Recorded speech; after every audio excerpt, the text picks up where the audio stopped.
I want to talk a little bit about vaccine access specifically. And despite repeated statements throughout this pandemic that people with disabilities and older adults are at highest risk, it feels as though we have been thought about last or set aside as being too complicated in a lot of these decisions.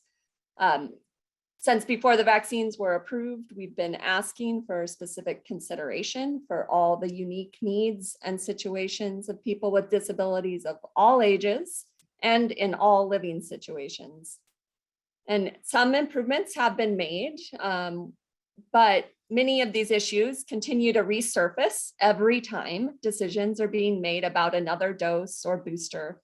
And we are deeply concerned by the lack of targeted strategies to get vaccines to people with disabilities. And we want to see this changed. So, for example, booster uptake in congregate settings is still lagging, especially in facilities where more residents are people of color. Inclusion of unpaid home and family caregivers they have not been included in priority groups, the same as paid caregivers in the community. This must happen to protect the high-risk people that they care for.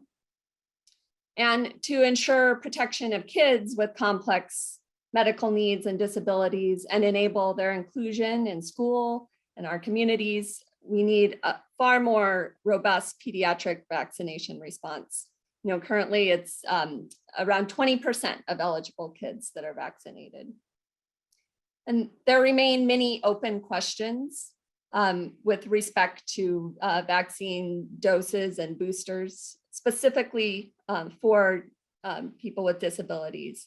Members of the Consortium for Citizens with Disabilities Health Task Force wrote to you in October about the lack of clear guidance on boosters for people with pre-existing conditions that cause them to be at higher risk, best practices for high-risk individuals in mixing and matching mRNA and viral vector vaccines, the relationship between someone who is high risk versus someone who is immunocompromised and who should be eligible for a third dose.